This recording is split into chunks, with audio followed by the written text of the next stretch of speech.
Oh, right, right.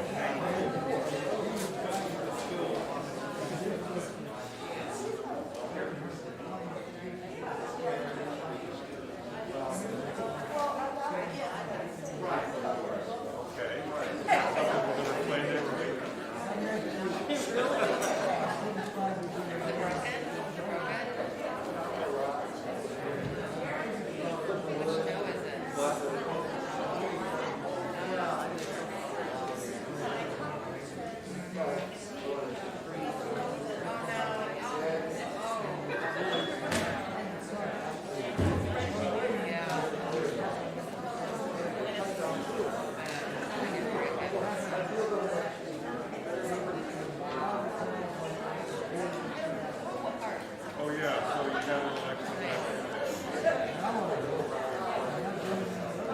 Oh, your shoes? Well, I mean, that's a funny shoe story. I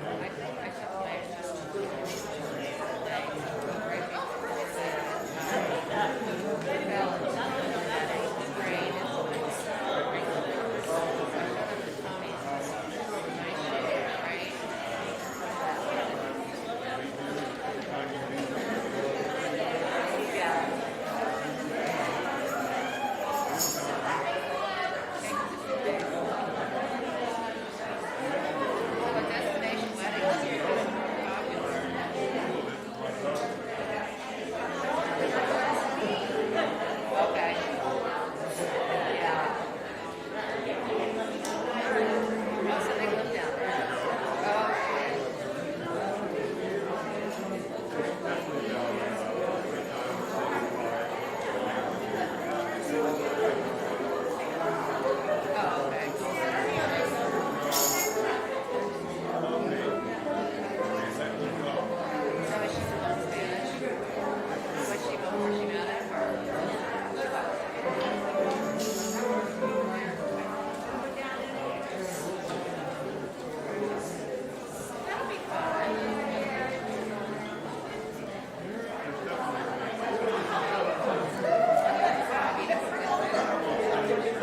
Good morning, dear friends and friends-to-be.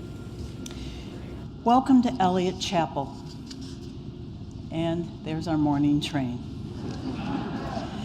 We are an intentional community whose shared work is to open our doors to all races, genders, and sexual orientations. We strive to welcome people of all creeds and beliefs, all economic circumstances, and every type of family. Our vision is to create a just world through vibrant, beloved community. If you're with us for the first time this morning, welcome, and thank you for choosing to spend your Sunday morning with us. We hope the message resonates. If you received a guest card on your way in, please fill it out and drop it in the offertory basket as it comes around later. And if you're visiting online, a special welcome, please send an email to welcome@eliotchapel.org so that we may reach out to you as well. We're happy to answer any questions you have about Eliot or Unitarian Universalism in general. And most of you got the word that currently St. Louis community's COVID transmission level is high, so we are requiring masks in the building. And sadly, we won't have coffee hour. But you're welcome to spread out afterwards for conversation and connection. And everyone's invited to go online this afternoon at 12:30 for the Zoom coffee hour. The link is on the website and in the weekly emails.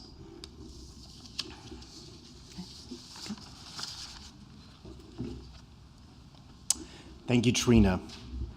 So as we move into our service, we begin, as most Unitarian Universalist congregations, with the lighting of the chalice. We light this chalice in the name of love. The love of family that brings us into being, allows us to bloom, and then sends us on our way with courage, knowing we can return no matter what. The love of partnered hearts that teach us to trust and help us to know that who we are does not end at the barrier of our own skin. The love of friends who help us feel seen and sing our song back to us when we cannot hear it with our own ears alone. The love of community that bathes us in belonging and calls us to see the needs of others as our own. And the greatest love, the love that will not let us go, even in our fears, even in our failure, even when we are lonely or lost. Love invites us home. If we listen, it is doing so even now. I invite you to rise in all the ways that we do as we join in hymn number 1000, Morning Has Come.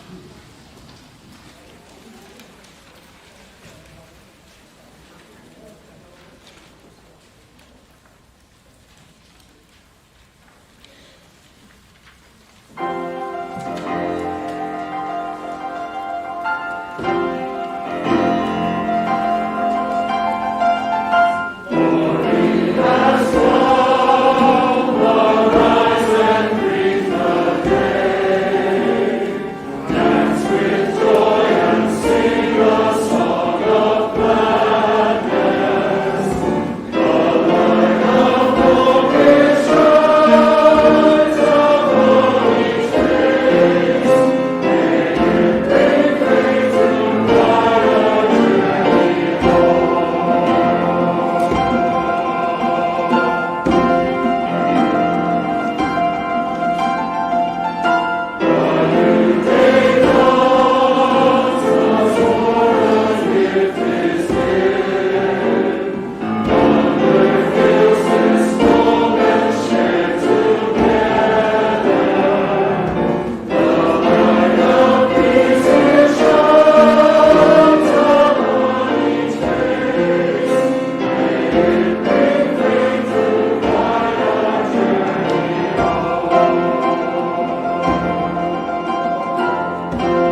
Please join me for the Eliot covenant. As a free congregation, we promise to be kinder to us and support. To create beloved community, we promise to be kinder to each other than we have to be. To listen fully to each other with an open mind and heart. To speak responsibly and respectfully. To find ways to improve our church for all members and friends.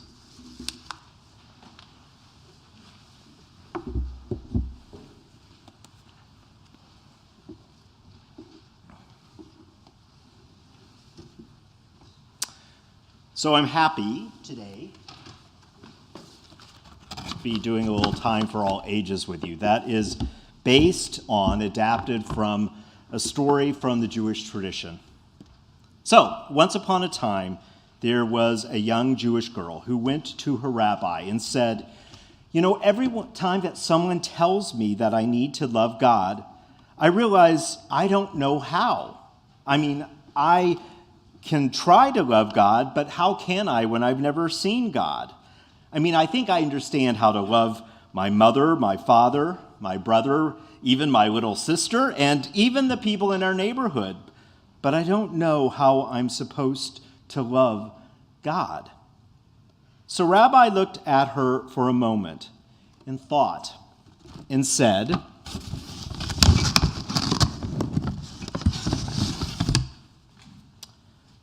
pulling out a stone from the ground, start with a stone. Try to love a stone. Try to be present.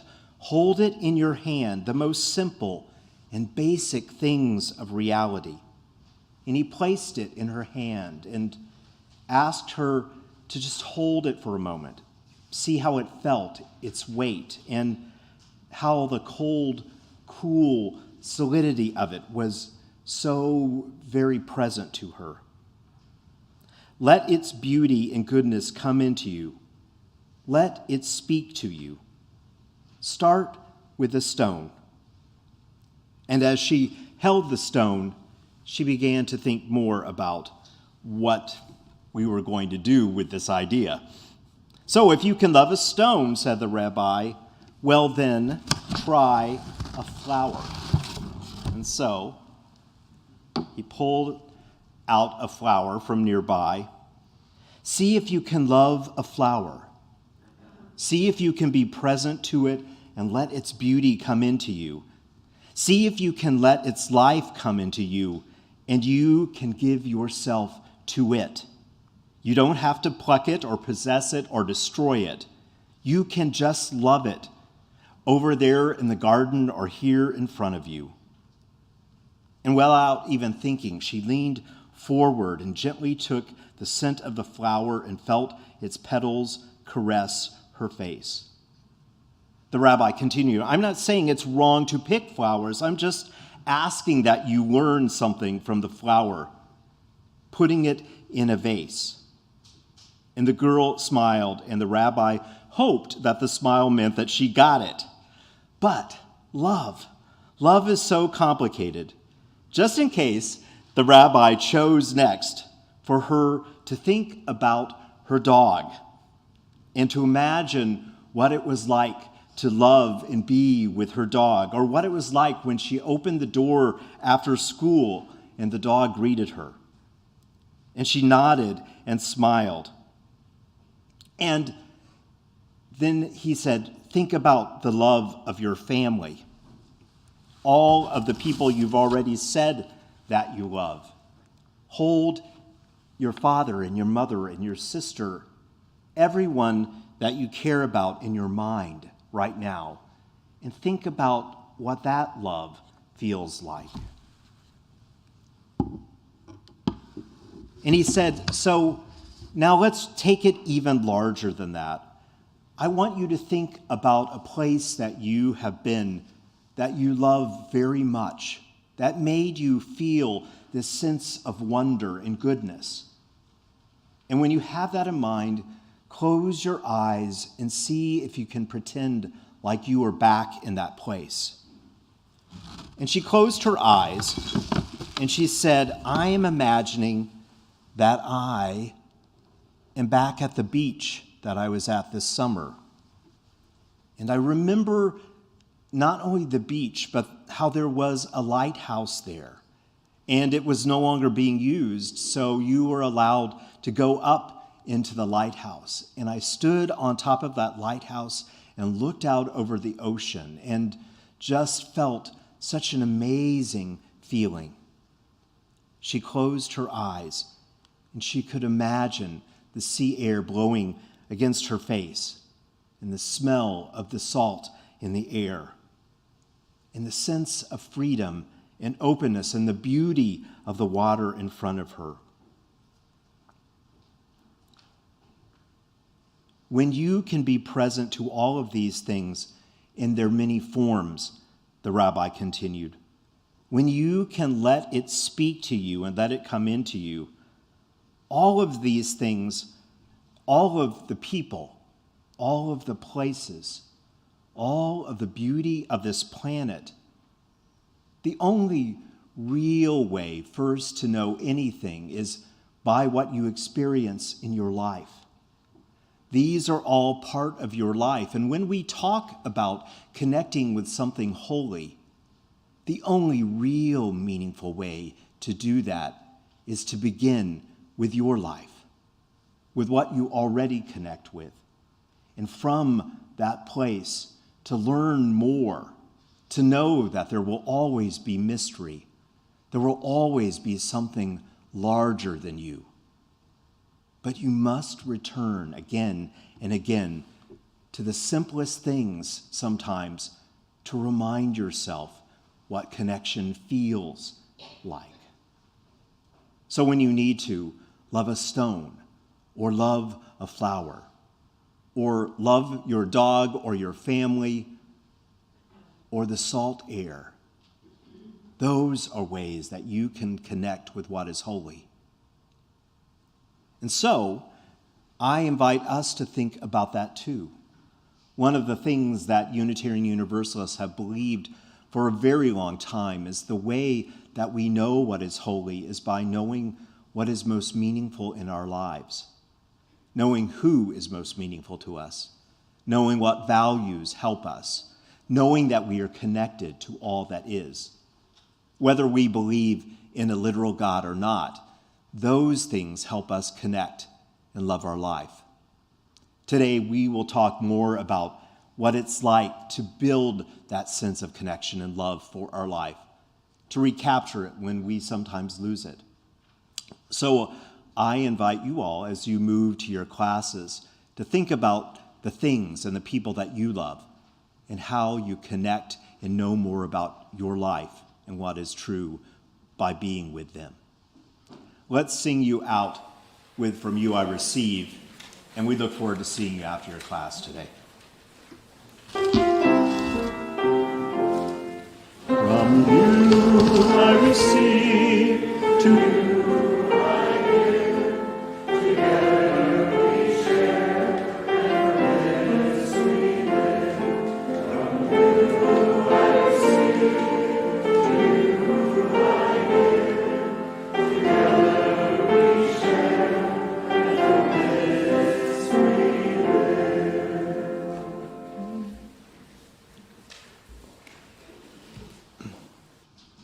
I can't help but reflect with some deeper truth that the bag on the back of it is actually a bag from Clementine's ice cream. So speaking of things that you love deeply, that just reminded me. It's a little touchstone just for me. So let's move into a time of meditation and prayer. And the meditation and prayer is adapted from a very old prayer that probably many of you know, Psalm 23. But it is set into a different set of words by a Unitarian Universalist minister, Kevin Tarsa. So to move into that, I invite you to find a comfortable and well-grounded way to sit in your chair, to feel like you are connected to the earth, to know that there are people all around you, or if you are at home, that there are either people in your home or that your neighbors in the world is around you. And from that place of deep connection, will you join me in this meditation? May I remember in this tender moment that love is my guide always, shepherding me towards ways of openness and compassion. I have what I need, really, with love at my side, above me, below me, in front of me, behind me, inside every cell of me. Love infused everywhere. Just when the weight of the world I inhabit threatens to drop me in place and press my hope down into the ground beneath me, love invites me to rest for a gentle while and leads the center of my soul to the quiet, still, restoring waters nearby that somehow I had not noticed. And so love, quietly, sets me once again on its tender and demanding path. Even though the walls close around me and the cries of death echo through untold corners, gripping my heart with fear and sadness, I know that all will be well, that I will be well. When love whispers near to me, glints at the corner of my eye, rests with gentle and persistent invitation upon my shoulders. Yes, love blesses me. And even as the source and symbols of my pain look on, love blesses me from its infinite well. And I turn, and I notice that goodness and kindness and grace follow me everywhere. Everywhere I go, I live in a house of love. Love will not let me go. I live in a house of love and always will. For just a moment of quiet, I invite you to allow yourself to be present within this house of love, holding in your thoughts the people and the things, the aspects of your life that seem most in your heart this morning. Together, we hold in our thoughts and prayers the almost 30,000 and counting people who have been killed and the tens of thousands injured in the earthquake in Turkey and Syria on Monday. Knowing that the incredible amount of loss and sadness is impossible to imagine. For a moment, I invite you to call to mind who you are holding in prayer or in your thoughts. And if it would be meaningful to speak their name, I invite you to do so now.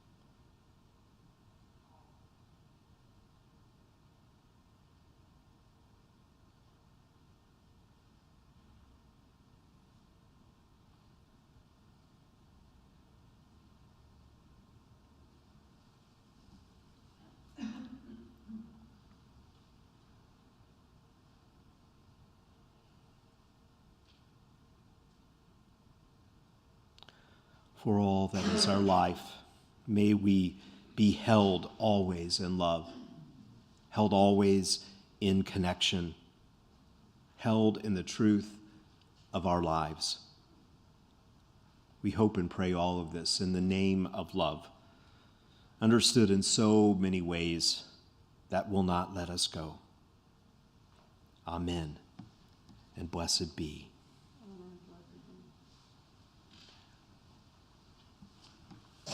We'll join together in our meditative hymn 155 as we remain seated.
As we move into our time of offertory, I invite us to remember that one of the things that we do here at Eliot is that every month we choose an organization to partner with and give half of our offering that they may continue to do their important work.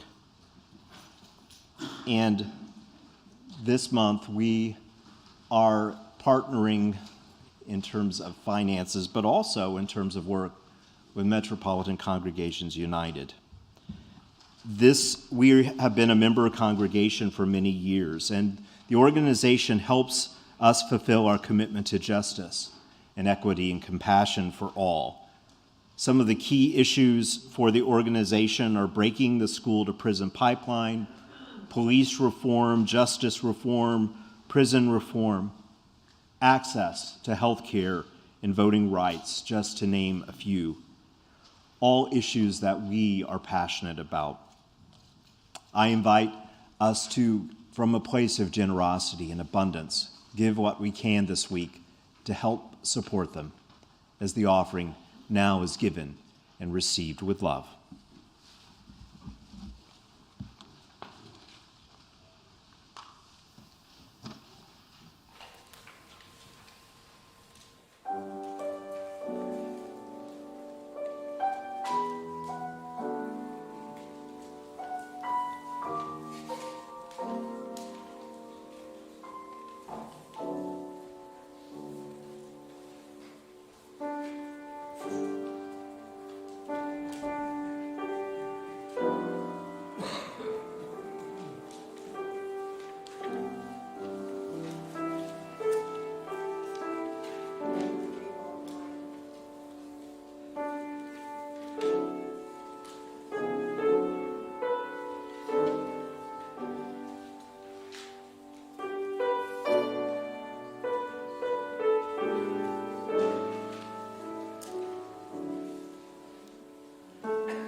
As I invite our greeters to bring forward the offering, may we together in our voices and hearts dedicate these gifts to their important work.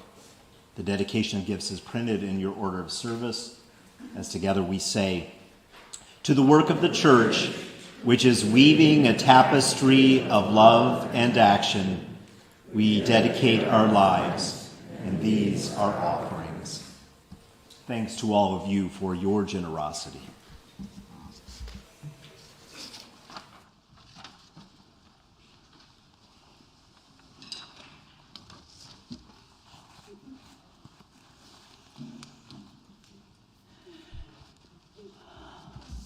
This piece is by the UU Reverend Dr. Lynn Unger, and it's called Common Prayer.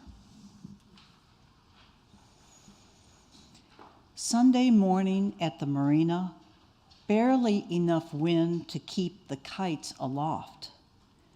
And so we drifted to the ground to nibble bagels, chocolate, giant loose-skinned oranges, random poetry, blades of grass, sacraments and indulgences for the first of spring. And in the moment before sleep, my breast against your arm, saying, "Gloria," and the soles of my feet cried, "Sanctus" to the sun. Placing the last chocolate in your mouth, I whispered, "This is my body, take and eat." And we melted very slowly on the earth's tongue.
Thank you so much. That was great. Perfect lead-in.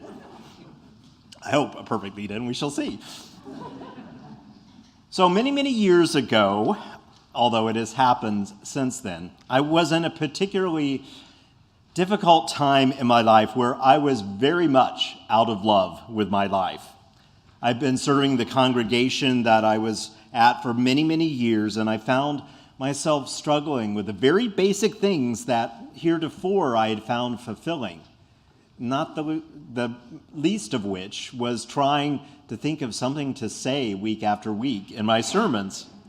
And my personal life really wasn't going much better than that. And so I did whatever I could to try to help recharge myself, to reconnect me with what before that had seemed so much better.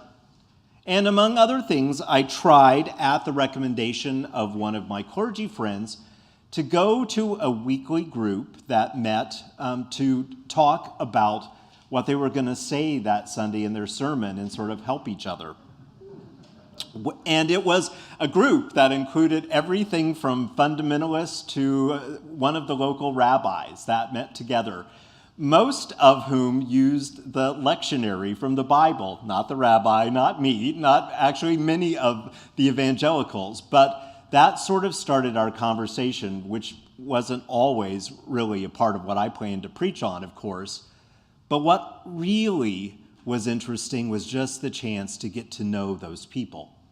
And in particular, one woman that otherwise I probably never would have met, a woman about my age who had been serving her congregation, not a Unitarian Universalist congregation, for about the same time. And we would talk after the gathering and eventually sometimes go out for coffee and became more and more friends. And one day I got up the nerve to tell her that I felt really very out of sorts in my ministry and in my life. And it felt like I was moving into this very blue and despondent period.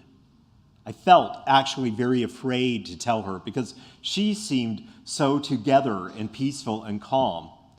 And after a moment, she confessed that she had been struggling for over a year and had even considered leaving the ministry, and that she was glad that I was willing to tell her what was true. And I said, well, wow, you hide it really well. And she said, well, so do you, mister. And I realized probably most people in the congregation, most people in my life had no idea what I was carrying, and how often it was true that probably the people who sat in front of me were also doing their best to put on a brave and happy face as they were sorting through complicated things. So, since we both had confessed that we were struggling, we wanted to support each other. And when we found out that that very weekend, we each had a weekend off from the pulpit, we decided to do something fun on Sunday that was not church-related.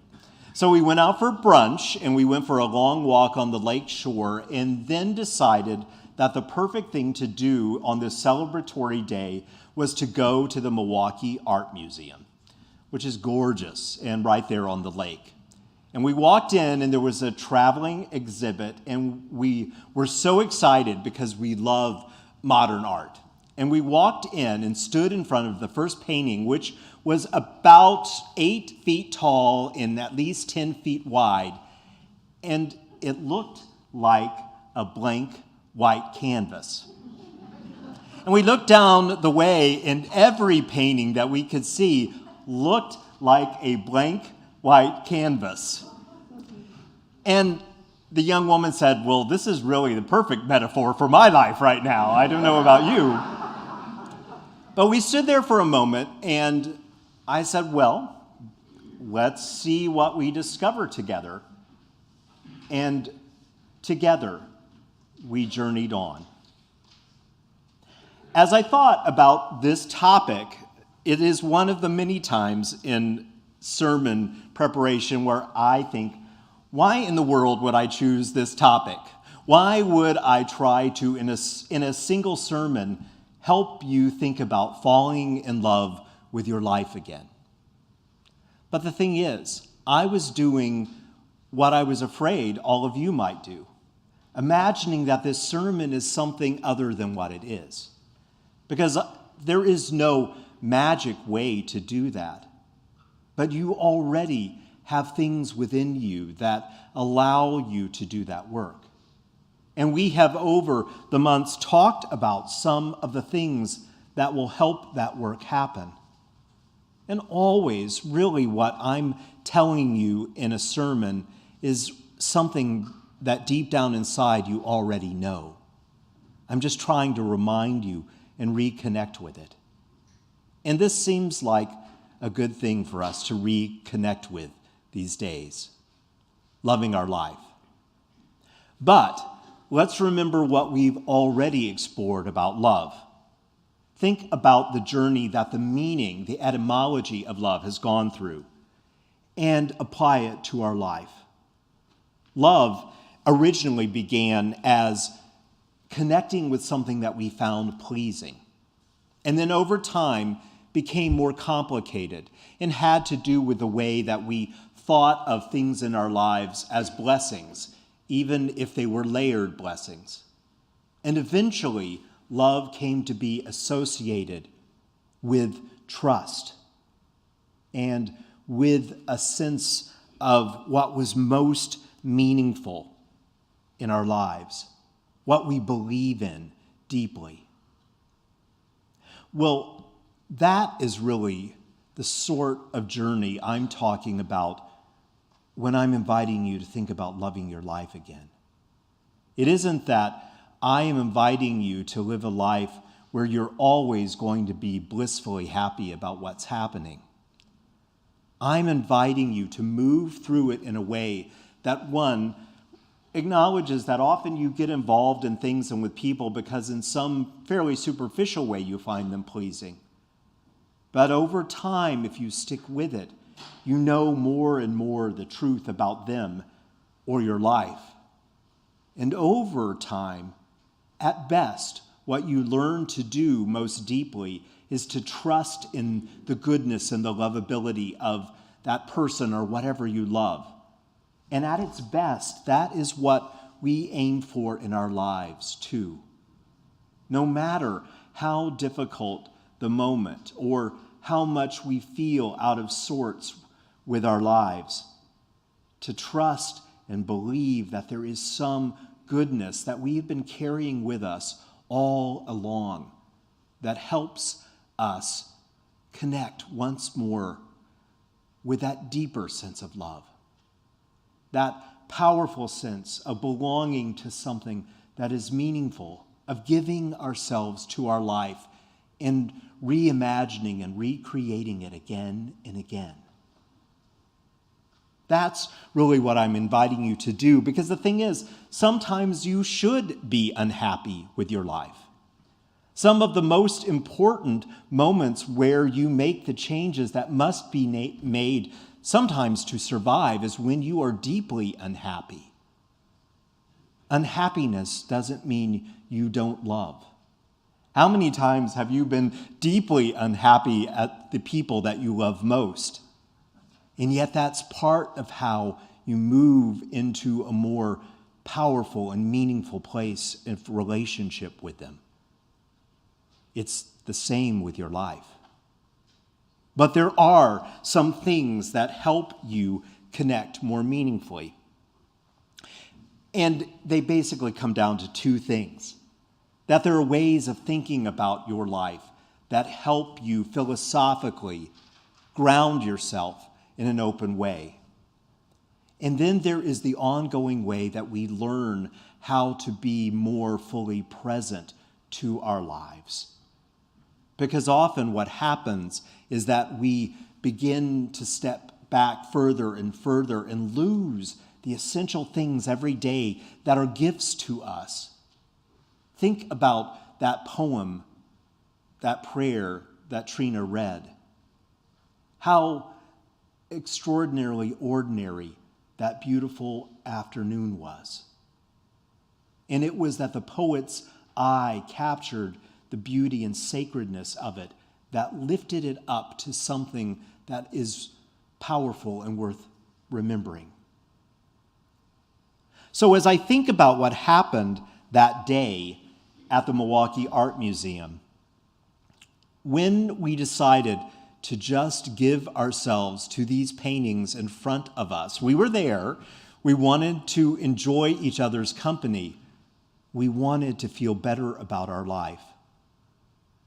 As we moved from painting to painting with an open mind, we began to see what in many ways was really mostly just a white painted canvas, but to see the nuance.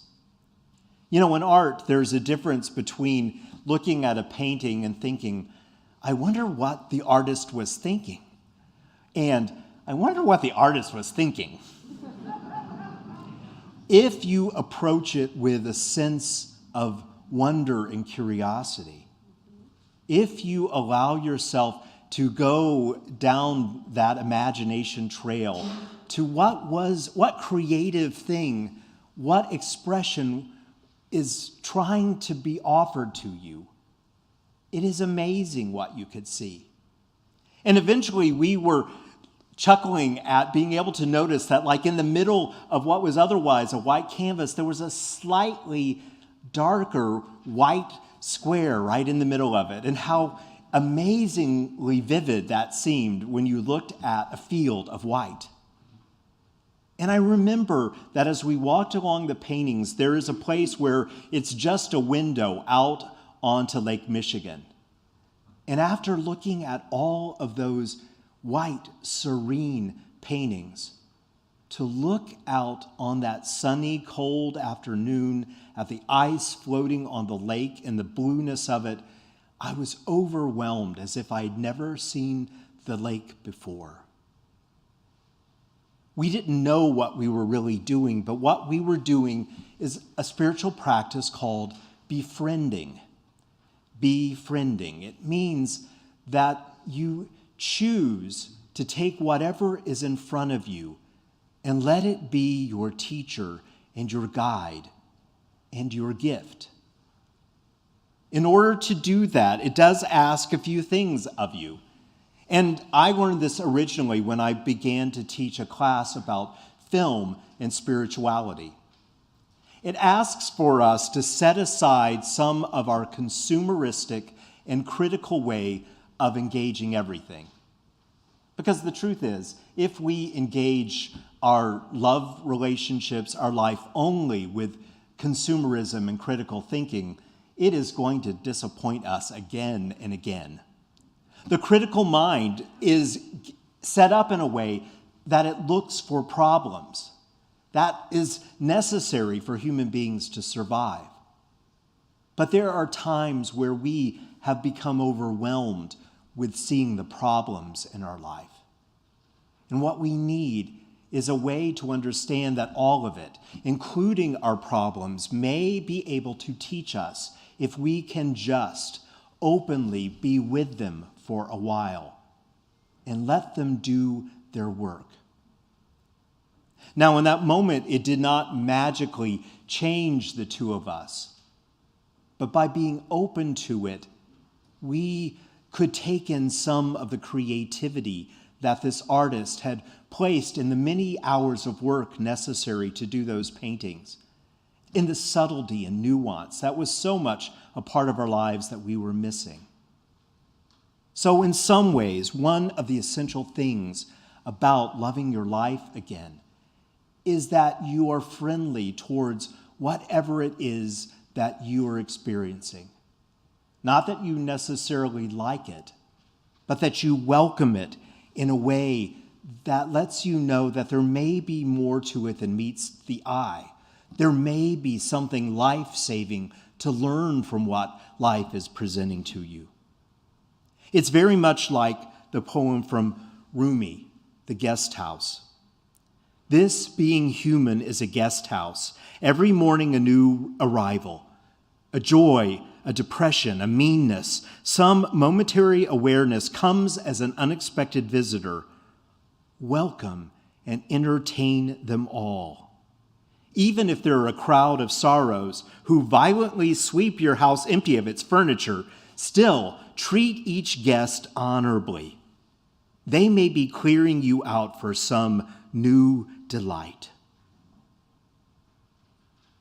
So part of what I believe is a deep truth about learning to love your life again is to let yourself be really and fully open to your life, hospitable to it, welcome in all that is true, and garner all of the things that help support you and reinforce your inner strength and your deep connection with the people that you love. And from that place, see if you can be open enough to learn from what that time of life is offering. The other thing that is important is that we find ways to foster really being present. Sometimes that just means that we have practices in our life like meditation or mindfulness where we practice focusing on something that brings us into the moment. Sometimes it's just allowing ourselves to notice important moments throughout the day. Sometimes it's doing things that help us notice them with a particular intensity. It can be very helpful as you're moving into a difficult time to start, even if imperfectly, a gratitude journal, where maybe a couple of times a day you take a moment to recognize the things that have happened in your day that you're grateful for. Not that they magically change anything, but they help you notice. And they help you see patterns in what brings you gratitude.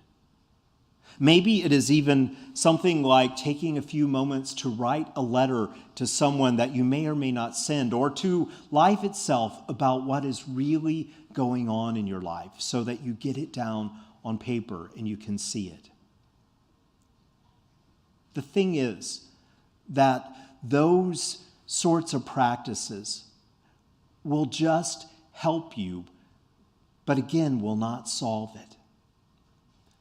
But sometimes that is enough to begin to make your way forward and see more possibility, understand more meaning, to return to what never went away, but maybe has either been transformed or just you've lost sight of it.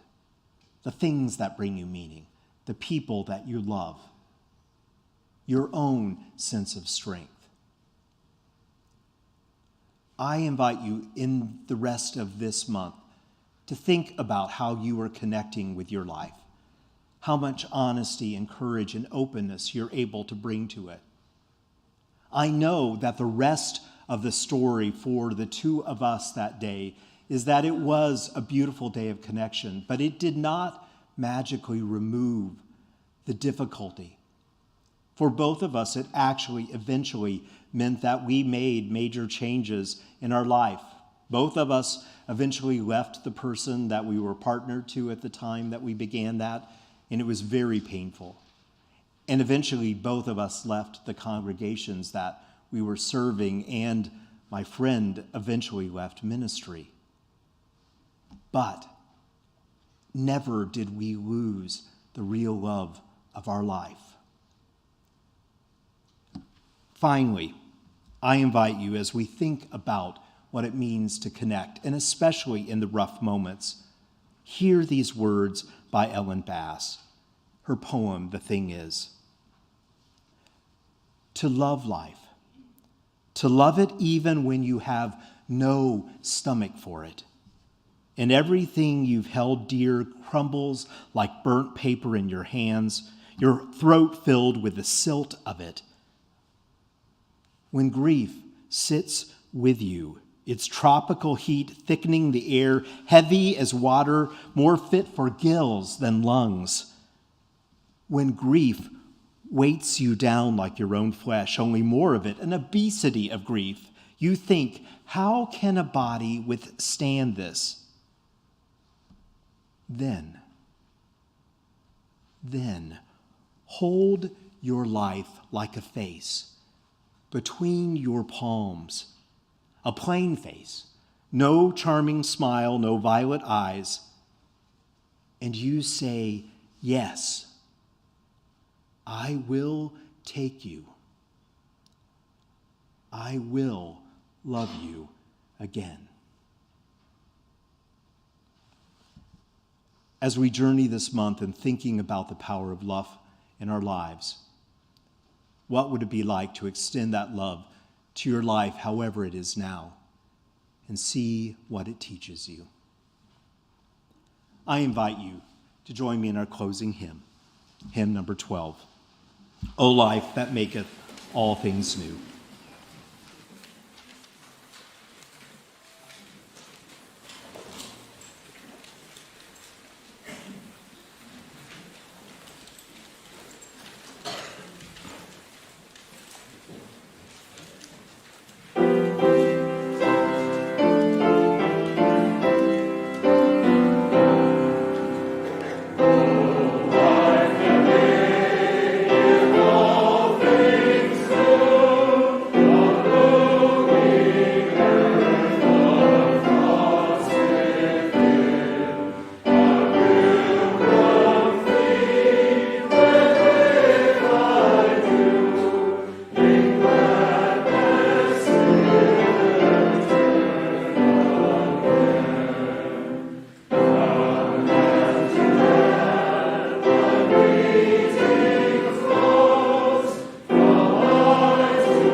From John C. Morgan.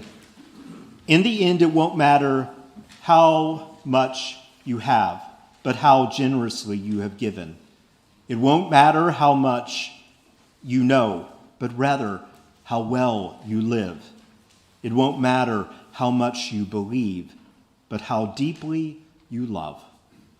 We extinguish this chalice, but not the light of that larger wisdom, not the truth of what we know in our lives, not the love of our life that will sustain us as we help each other journey forward.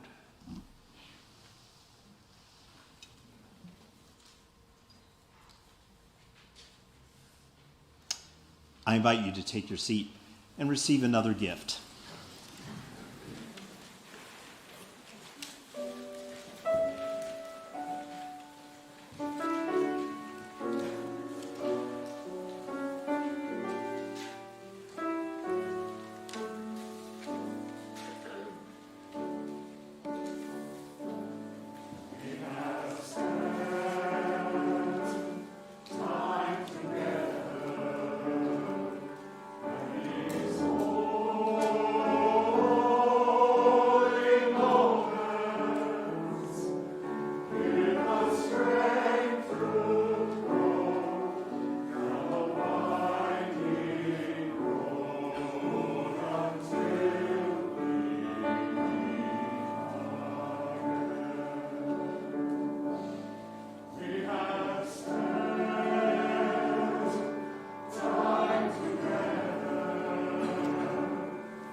So I invite Mary Quinn to come share a final word with us, and while she is coming up, I will immediately after this be going to a panel for Our Whole Lives, so I will not be here to greet you. But as you move into your day, thank you for taking a few moments to be with us. May you be blessed as you move forward through the rest of today. Mary. Thank you. As you all know, we're in the time of Eliot's life that is the Canvas. And Canvas is always focused on the financial needs of the church. But this year we have a secondary objective, and that is to help us start to rebuild the tight community that we've always known here. The pandemic hasn't been nice to anyone, and it hasn't been nice to Eliot. So in order to help us do that, we've had 25 people step up and say that they would host an event for a minimum of 10 people so that we can come together and just visit and get to know some of the new faces and remember some of the older ones. These events, there's something for everyone. I mean, there's dominoes, there's happy hours, there's hikes. I mean, there's something for anybody's interest. And so I invite you all to come with me into Adams Hall, after this, and sign up for one of these. At the end of the month, after everybody's had a chance to sign up, you'll get an invitation from the host, and then during the month of March, attend one of these. And the point is just to get together, okay? So come on, let's go into Adams Hall now.